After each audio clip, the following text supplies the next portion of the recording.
their outdated metrics. He wasn't hiding, he was sharpening, getting ready for the moment they'd have to acknowledge him. 3 months in, they noticed. Not because he told them, because the results were undeniable. And that's when the pushback started. Gossip. Who does he think he is? Sabotage. Meetings scheduled without him. Ideas blocked for lack of collaboration. Exclusion from decisions he should have been part of. They weren't attacking his work. They were attacking him for being better. Gohan had a choice. Stop now. Go back to being safe and invisible. Or double down and burn that bridge forever. He chose the second one. I'm not stopping. Not until they're forced to see it. Not until I'm so undeniable they choke on their own dismissal. But getting strong revealed something Gohan wasn't ready for. Part 4. Think lightly of yourself. 6 months later, Gohan did it. He landed the client everyone said was impossible. Built the system they said couldn't be done. Delivered results that put the entire department on the map. External recognition came fast. Industry awards, articles. People outside the company knew his name. This was it. The moment he'd been working toward. They'd have to respect him now. The proof was undeniable. The results spoke louder than any explanation ever could. Gohan walked into the office expecting acknowledgement. Maybe not praise. He didn't need that. Just respect. Just recognition that he was right all along. They dismissed it.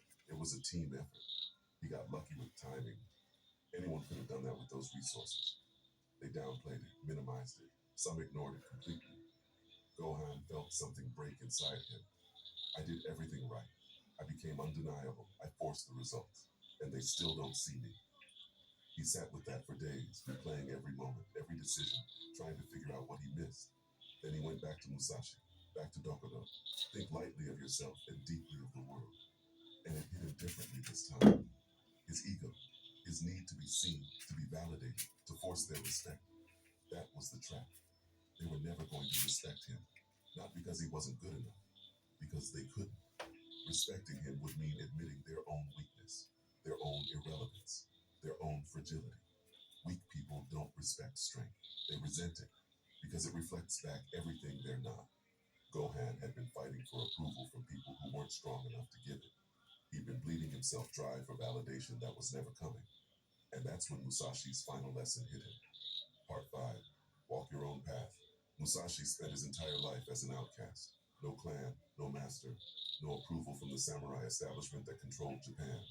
He fought over 60 duels, never lost. And they still rejected him, called him a barbarian, uncivilized, dangerous. So he walked away. He didn't keep fighting for their respect. He didn't keep trying to prove himself to a system designed to exclude him. He disappeared into the mountain, trained alone, perfected his craft, wrote his philosophy in a cave, and became a legend anyway. Not because they finally respected him, because he stopped needing them to. Gohan read that part of Musashi's life over and over, and he understood. He won. The results proved it. He was undeniable. They just wouldn't admit it because admitting it meant facing their own inadequacy. But here's what changed. Gohan didn't care anymore. Not because he gave up, because he finally saw the truth. Their respect was worthless. It always had been. They were weak people playing a rigged game, and he'd been bleeding himself trying to win a prize that meant nothing. Gohan made his decision. He left, quit the job, started his own business, stopped attending their meetings, their social games, their validation rituals. He walked away from the system that needed him small to feel big. The people who dismissed him, still there, still stuck, still insecure, still playing politics while the world moved past them. And Gohan, he's building on his terms, with people who actually matter, fighting battles he actually wants to win. Musashi never said, become so strong you don't need to explain yourself. But he lived it. He became so focused on his path, so committed to his craft, that the opinions of weak men became background noise. That's the lesson. Strength isn't about forcing their respect. It's not about proving them wrong. It's not about making them see. It's about becoming so locked into your own path that their validation stops being the target. You don't need their approval to build something real. You just need to stop playing their game and start walking alone.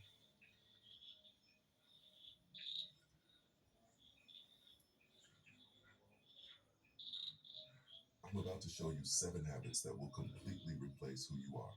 Not improve, replace. These These come from 17th century samurai who lived so disciplined that normal people thought they were superhuman. They weren't. They just understood something modern self help deliberately hides from you. These habits are so simple they sound stupid. They strip everything weak away and rebuild you different, starting with the one habit that brings you back to the present instantly. First habit: stop explaining everything. You talk too much. Everyone does. Modern conversation is verbal diarrhea. Someone asks a question. You don't just answer it. You justify it, explain it, over clarify it.